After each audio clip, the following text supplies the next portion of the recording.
From scorpion to eagle to phoenix, this is Suit and Boot. My name is Tishai Wright, and we're here again breaking the chains of silence. We're standing up in truth and transformation and breaking out of trauma.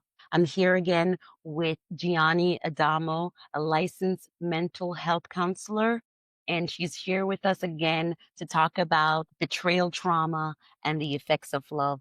Jianny, thank you for being here. Hi, Tishai. How I'm are so you? happy to be here. I am doing well. I'm enjoying our beautiful South Florida weather. Absolutely wonderful fall Mhm. season that we have going here. And you know, this is our season, Yes, this is our the wonderful fall. Yep, this is our time. fall season. Now, Gianni, the last time you were here, we talked about fearless love and we talked about betrayal trauma. Can you let everyone know and remind everyone what betrayal trauma is, what relationship trauma is? Absolutely. So what we discussed last is that anyone, such as a child, a partner, a spouse, who depends on a system or another person, and then basically the rug gets pulled out from underneath them, the reality gets turned upside down. There's a betrayal. A lot of people end up with what we call betrayal trauma or love trauma or relational trauma. So there's multiple labels or languages to describe the same thing. And at that point, what happens with an individual who goes through betrayal trauma is that they start questioning their reality. They lose their sense of self, let's say. Their self-worth also gets diminished. And there's a lot of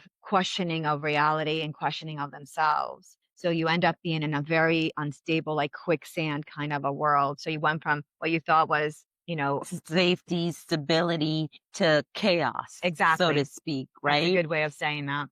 And the last time we were here, I was telling you about my story, and you did make a statement that kind of stuck with me. I was loyal to a system that was not loyal to me, right? Can you elaborate on how betrayal trauma and those type of effects, how, elaborate on the system that was loyal, I was loyal to, that wasn't loyal to me? So when I address the system, we're talking about the family system.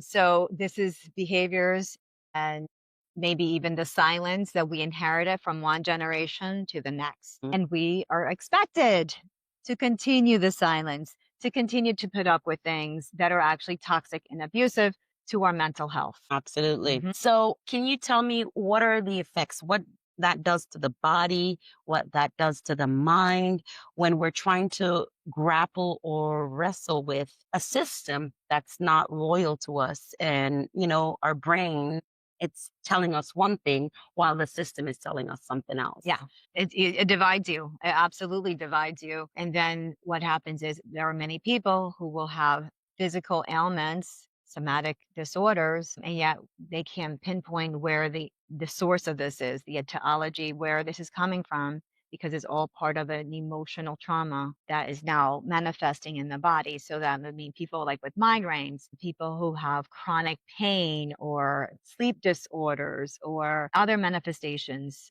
of chronic issues with the body. And there's like no real source of this. It's coming from most likely an emotional trauma, which is usually linked to a betrayal trauma, a relational trauma, or attachment trauma. So now tell me, so can the effects of like a betrayal trauma or relationship trauma cause, for example, like cancer systems in the body or different things to affect the cells and so on and so forth? Can that be some cause of that relationship trauma? The way we look at it is that we're all born, every single family has certain vulnerabilities that we pass on through the genes and the DNA. So based on your environment, then it will kind of determine whether that gene will get turned on. So for those of us who end up with a lot of neglect or abuse, then the environment is quite fertile for vulnerabilities to be turned on. Mm. So that's part of what happens. Does it also affect how we handle people in relationships? How does the betrayal trauma react, and what are some of the things that we do once we're going through betrayal trauma? How do we lead that in another relationship? Can you tell us how Mhm. that affects our future relationships, past relationships, current relationships? Yeah. So what you're asking is, if you have betrayal trauma, how am I continuing this and instead of breaking the cycle? Correct? Is that what you're Correct. saying? Absolutely. Yes. I think the first way we continue these traumatic experiences is we are in denial.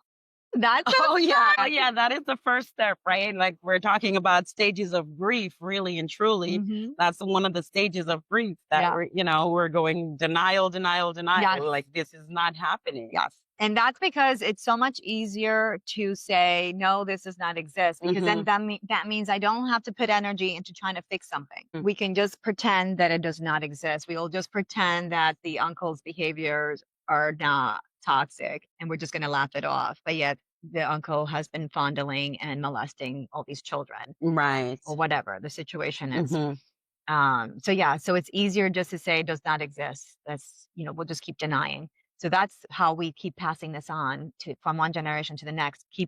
Keep denying, no problem. Just keep in the denial system. You'll keep it passing on to generations to come. Absolutely. We're like burying our head in the sand Hmm. essentially. And these bad behaviors Hmm. are happening in the family unit and the extended family unit, Hmm. and nothing is being done. And so, what are some of the effects that it has on the family through the generations of not talking about it, silencing the bad behavior, not dealing with it?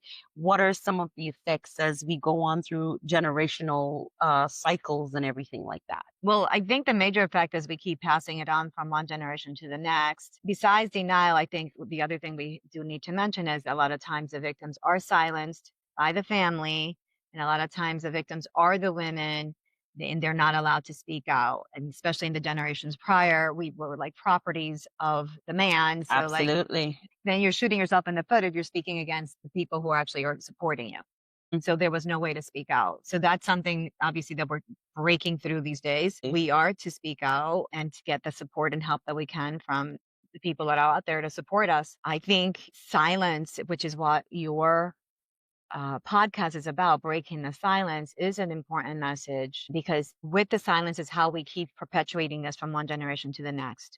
Without the silence and breaking the silence is how we break these patterns, is how we break the cycle. And we move into freedom. We Absolutely. move into freedom. We're allowed to be who we're supposed to be without carrying this weight of shame, because that's what Hmm. we're carrying around, huge baggage of shame. When you say that, I picture like Atlas, Atlas, the Greek god, just bringing the weight of the Hmm. world on their shoulders. Because when I was going through my steps and my betrayal trauma and experiencing everything, it just felt like the weight was on my shoulders. And if I solved one problem, there'd be 10 other problems coming through, Hmm. emotional problems, that is. And I could not figure out why until I started to think about the past things, everything tied in for me, as I said on the last show, that, I had this thing happen to me in childhood where I discovered I had a brother that was silenced throughout the years. And then finally it came back where my high school sweetheart, my husband of 15 years or so, has a child, and that was dormant. Those Hmm. feelings were dormant. And when, my ex-husband came and told me about that child, everything started to be Come back up. rehashed and come back up. And I didn't think it was an issue. I did not know it was a problem Exactly. before. So you said when your brother showed up, you weren't able to express your feelings and what you felt. Do you remember what your feelings were when this young boy was brought to your house? I just remember feeling replaced, really. And I remember not being able to ask my dad about it because, one, he wasn't present. He was in Florida already. He had gone on before us. Two, even if he was in Jamaica at the time, I still would not be able to speak to him about it because He was our an family, adult. And you're a absolutely, and child. I'm a child. Yes. Go and sit down, speak when you're spoken to. This is adult business. This is not children's business. Essentially, I mean, whether it was intentional or not, the effects are there no matter what. Mhm. And not being able to express them, it's just horrific. Yeah. Because what do I do now when it comes back up in my adult life? It's definitely there, and it just held dormant for such a long time. And what can we do? And for me, like creating this space right here, this podcast, breaking the silence and trying to open up about our traumas. I mean, it has been so enlightening. It is in a weight off of my shoulder. I no longer feel like I'm atlas. I don't feel like the weight of the world is on my shoulders, and I'm doing the self-care. What are some of the things? What are some of the signs, really and truly, that trauma is still running your life? It's still running the show. Okay. So some of the signs would be that you're still repeating patterns that are ineffective. So you keep running into the same kind of guys, you keep dating the same kind of guys, even if they look differently, the behaviors at the end of the day are the same. So getting trapped in a cycle that you're like, why is this showing up still in my life? Another thing would be feeling stuck. So you have goals, you have dreams, but yet you don't seem to get there. Another thing would be like stuck in that self-sabotage. So what about love trauma would cause us to be stuck when we have these goals and these dreams? Are you saying that the trauma is keeping us frozen and not allowing us to move forward? Yes, there's parts of us that are frozen, and there's a lot of fear. So there's not only shame involved, but there's so much fear and panic. So anytime you want to move out of your comfort zone, you're like overwhelmed by all this Absolutely. fear. Anxiety is kicking in. And then there's a part of you that is, maybe we'll call the little lost child, the person who got traumatized at whatever age that was. And that little boy or that little girl is still in there, like waiting for someone to like rescue them. And they're like, I'm not going anywhere. I'm like, I'm staying Like, here. I'm waiting for Superman or, somebody to come and rescue me. Yeah. And nobody's coming. Because nobody knows he's there or she's there, stuck in this frozen and stuck within themselves and within ourselves. And we're just kind of crying out in like this closed space, and nobody's hearing us. That's correct. So how do we get the little boy or the little girl inside of us to be heard? What are some of the ways that we can be heard? And that is a really good question, because it starts with us and stopping the self-abandonment. What happens is that we were abandoned and neglected in childhood, but then we grow up continuing that pattern of abandoning and neglecting ourselves. So the first thing you need to do is listen to yourself. When I was going through my love trauma and betrayal trauma healing, I learned to actually do like the positive self-talk. So many of us don't talk very nicely to ourselves. So, that's a first step. We need to give ourselves grace and be kind to ourselves, because it starts with us, right? Because if we're not nice and kind to ourselves, nobody else is going to be nice and kind to us. So one of the things that I started to do was, at that time, my nieces, I have 4 gorgeous little nieces. Well, actually, they're adults now, pretty much. But back then, they were babies and they were toddlers. And you talk to babies like in that little baby talk. So as I was going through my healing, I would start talking to myself in that same loving, cute voice. Up, the tones are high. Hi, good morning, beautiful baby girl. Good morning. How are you? It's a beautiful day out there. And why would I do that? Because when you're dealing with trauma, you wake up full of anxiety. You're full of anxiety, irritability. You're unsure, uncertain. You're already ready for a fight, and you don't even know what the heck is going on. And you're not even off the bed yet. I definitely feel that. Some mornings I'll wake up and I dread looking at my email because I think there's going to be an attack. There's going to be a lot of negative coming. So I'm just like, oh my God, I'm so anxious. I just want to stay under the covers a little bit longer and feel safe, That's right. Yeah. So if you start doing your positive self-talk and you're like, good morning, gorgeous. How are you today? It's going to be a beautiful day. Start like with the positive affirmation. Absolutely. Giving yourself something positive to look forward to versus like what the traumatized side of your brain is telling you, which is like, we're ready for an attack. We're full of anxiety.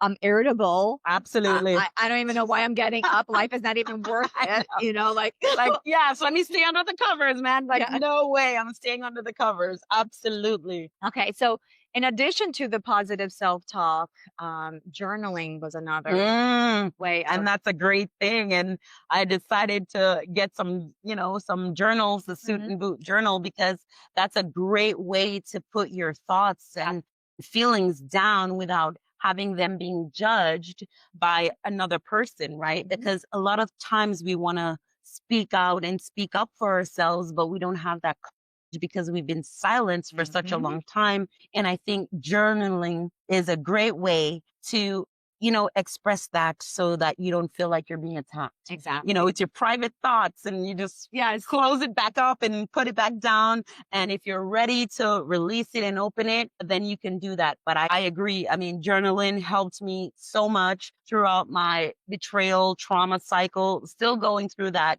because, it's still life. We're still lifing, but writing down these thoughts, because I had a lot of intrusive thoughts, the anxiety again, journaling is a great way. So, that's one of the ways, but actually, this brings me back to also one of the other destructive things that happen in the families and in a destructive relationship. It's also the gaslighting that goes on. That definitely is what creates so much of our fears of speaking out and breaking silence. Absolutely. We forgot to mention that last week. I think that should have been brought up last week.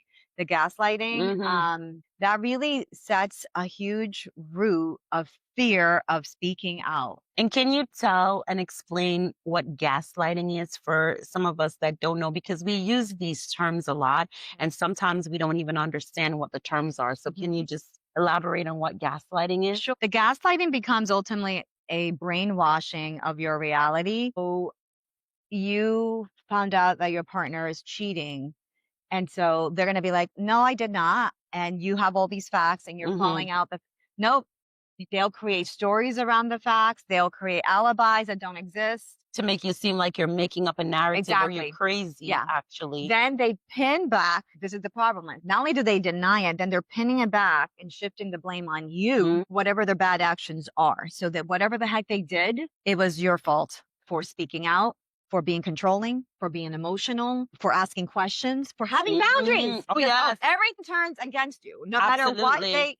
Well, the problem is they cannot hold themselves accountable. Therefore, then everything gets projected You've changed. The problem is you. Oh, you're not being the doormat, so to speak, that, they were so accustomed to. So they definitely gaslight you and try to seem like you're crazy and so on and so forth.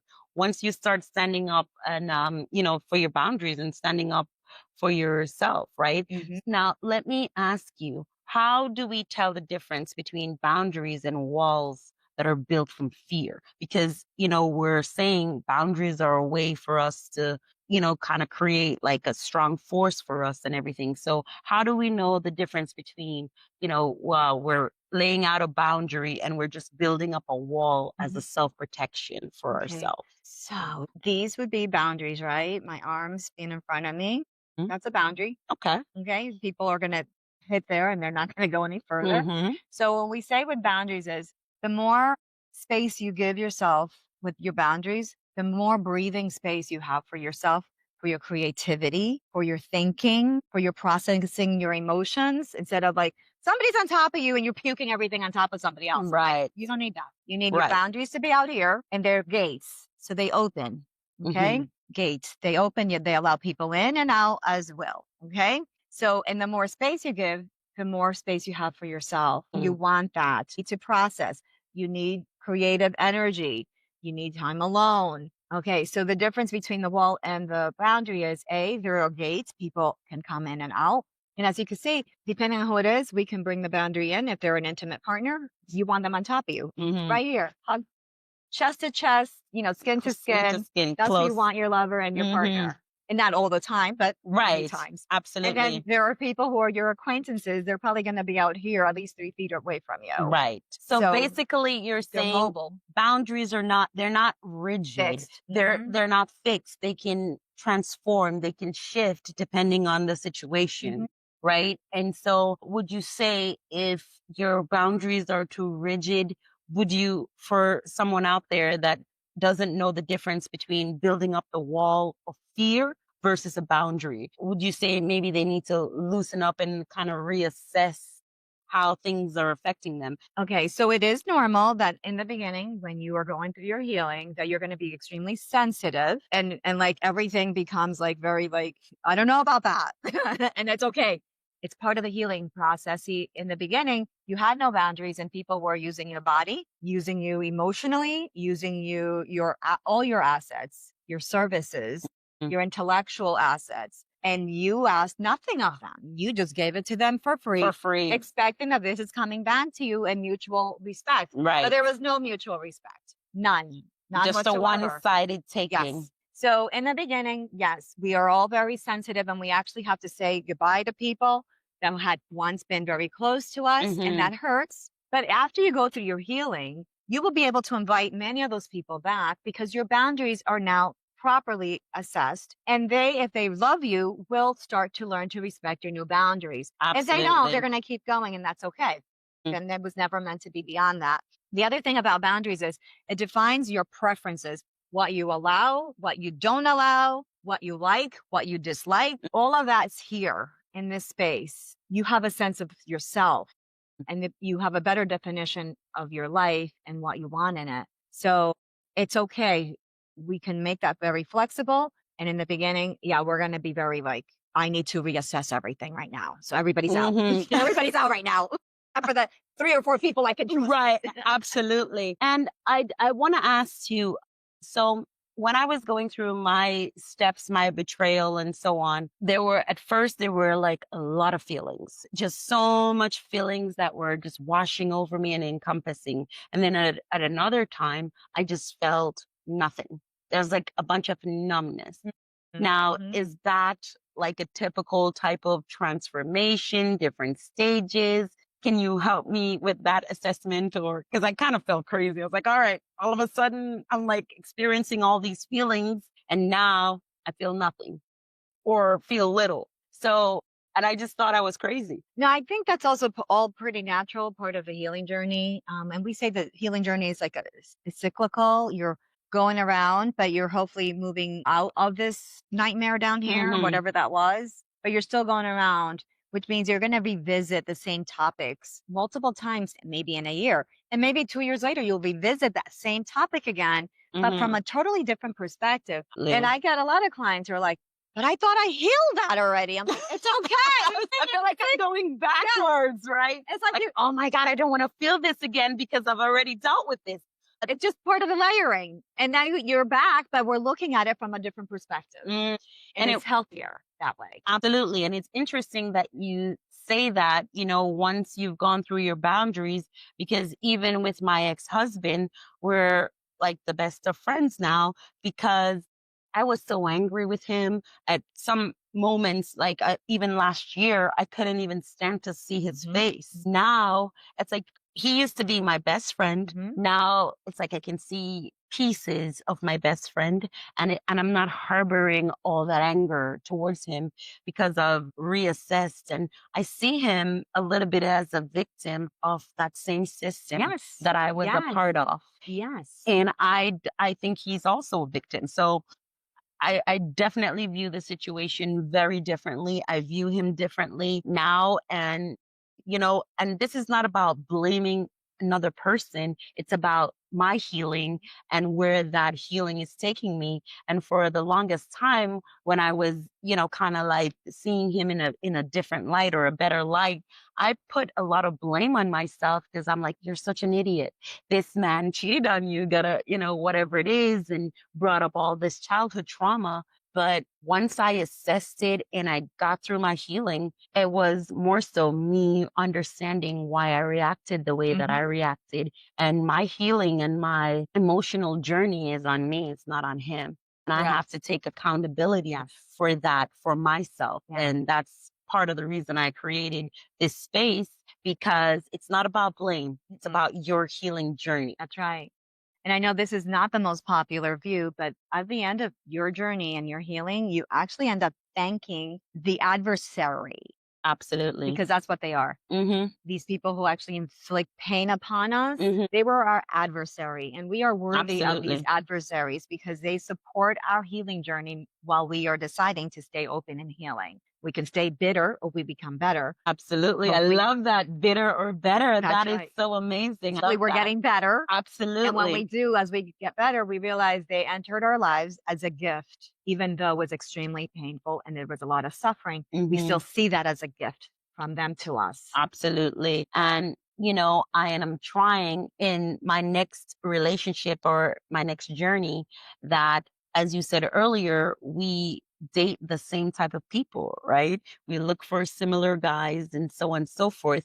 And part of my healing, not picking The the same type. wounded, Mhm. you know. Exactly. I heard this terminology. I feel like my ex-husband has what I heard the terminology called a mother wound, Mhm. right? Mhm. And so I don't need to pick another partner that has a similar mother wound, right? That is not my role. I'm not my partner's parent, That's right. and it's not my job to parent him. Mhm. It's not my job to tell him what's morally correct, how he should be as a husband. It's not my role. That's, you know, what your parents are supposed to be showing you and putting those kind of guidelines in you. And once I understood that, I let a lot of that pain or, you know, a lot of that grief, I let that go. Yes. Because I was holding on to a lot of that. I thought he was my responsibility Yeah. to be, you know, this better person, but, Mhm. you know, I'm not his mom. And that, I think that took a long time for me to accept that.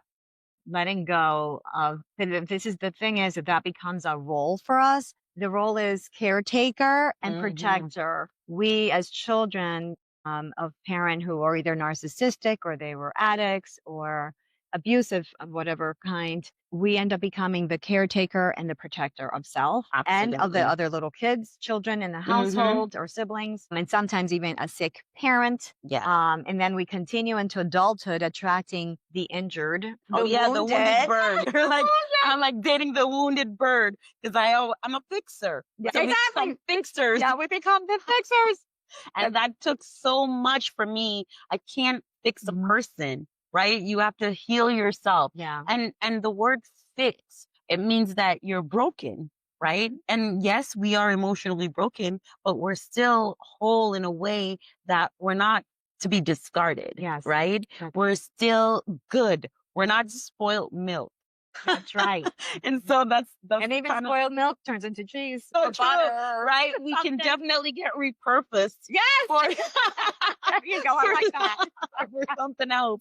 And so once we're on this one path, it's just like the boundaries. It's not rigid. It can move, It's you know, malleable. it's malleable. So it took a while for me to kind of learn that and kind of to like let go of that rigid state that I was in and saying that I was in control of fixing everything and taking care of everything because again, not my role. And I let go of a job that it wasn't even my job to begin with because I wasn't his parent. Exactly. So, but the question is, if you're letting go of the caretaker and the problem solver, fixer, and the protector roles within us, then who do we become? What is our new identity? And that is the work that many people do, like in therapy or in coaching. Like, who am I? Because then you're lost.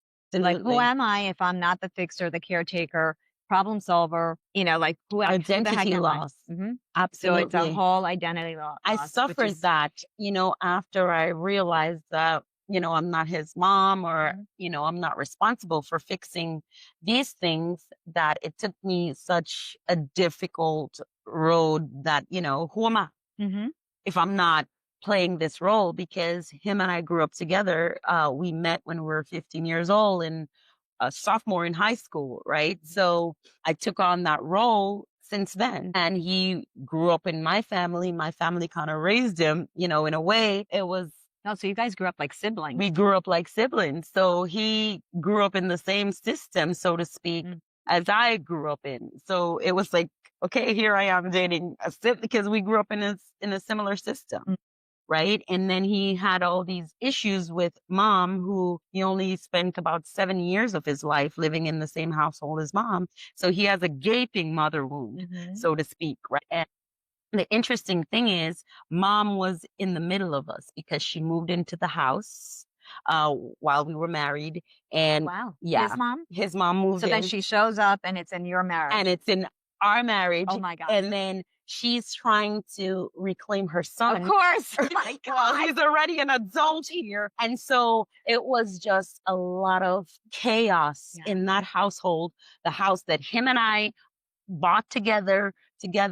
You know, she's there. She lived with us for 3 years. And within that time frame, this is where the cheating happened and he stepped out while mommy was living in the household. And so after I moved out, Chaos stepped in. absolutely. So mom, you know, attacked me instead of, you know, having him take responsibility. And so she had to move out when I was there trying to make it work. But once the divorce was filed and everything, mommy moved back in 3 days after I moved out, after the divorce. So reclaiming her son. reclaiming her son. And it was just, even if we were going to try to work on things or fix things, she was a wall. She was a barrier. She was a boundary in a good way, right? So she kind of staked her claim there. And so, you know, in your book, From Love Trauma to Fearless Love, what does reclaiming your right to love look like? The other side of the journey of healing. Mm. At this point, you're full of life again. You know who you are. You know what you want. Your boundaries are clear. You know what you allow and don't allow into your life. And now you are more in a position of alignment, of being a more true, authentic self. And then energetically, you're calling forth all of that belongs to you, your birthright. Because we might have inherited some chaotic things, but we also have some birthrights, which are beautiful, which is part of living in abundance and love. So for me, it was shifting over from the scarcity mindset to attracting more love and more abundance daily in my life and more peace in my life. Absolutely. And really designing a life worth living. Right. So ultimately, that's where we come to. And then some of us decide to stay single for a long time. Some people call for their mate, their next partner quickly. It doesn't matter. It's your choice. It's what you want. And it's all part of, I feel like also there's a lot of destiny too involved. Yes, So absolutely. I'm a big believer in that. So I think, you know, no matter how much we want to like call forth the partner, sometimes we have to wait until it's the right timing. It's the right timing. Because for me now, I'm not looking, I'm just trying to reclaim me and find the best version of me, right? And I think a lot of us, we've lost ourselves so much into a system or, you know, whatever the adults or whomever has left for us. And we never get out of that mentally, physically. We're just stuck in that cycle and we're working towards that goal and working towards what the other people want from us. Exactly. And we're not working towards what we want. Yeah, we're hiding behind masks and people pleasing. Absolutely. And it's time, you know, where we're standing up and speaking up and breaking out of the trauma and the silence, you know, we are removing a lot of the masks. Oh, we are. You know, we are revealing our authentic self. And as you stated before, you know, the best version of ourselves is the only way we can combat that trauma and, you know, reclaim ourselves. Because if we're not ourselves, then who are we? You know? So I've been writing a lot of letters to my inner child. I've been journaling and I've been saying a lot of things to my parents that I have not been able to say, but I haven't told them. I've been writing it down in a journal. And this is why I believe in journaling. I have said a lot of things that I wanted to say and a lot of things that I can't say and a lot of things that I shouldn't say to them because I'm not looking to hurt their feelings. I'm not looking to blame them. I'm just looking to take myself back, stand up in my truth and just transform to the best version of myself. Right. And so I think it's safe to write down those thoughts. It's cathartic. It's very cathartic. Very, very much and so. It's freeing, it's liberating. Absolutely. And, no one has to be upset and hurt, and I don't have to hold that guilt. And so that's a great way that I've been releasing a lot of this trauma. And I think it definitely will work for people out there. And journaling is a great way to, kind of take yourself back. So for someone that's ready to break the change this week, what are 3 things that we can start doing today to start breaking the chains and start to heal? 3 things that you can start doing today. You mentioned one, which is the journaling. Journaling. Absolutely Always a recommend it. big advocate of the journaling. The other thing is reading, whether you're reading or doing the audiobook or watching videos on YouTube, but educating yourself in this Education. topic for the trauma is that entered your life. And maybe for some people is they had a borderline parent, a mom who was borderline and they're very abusive and violent at home. So then reading books on adult child of borderline mom, that would be probably a great way to start so that you can start anchoring what the heck happened to you in childhood and what is, what now. But first we need to figure out, where did we come from? What was all this stuff that happened to me?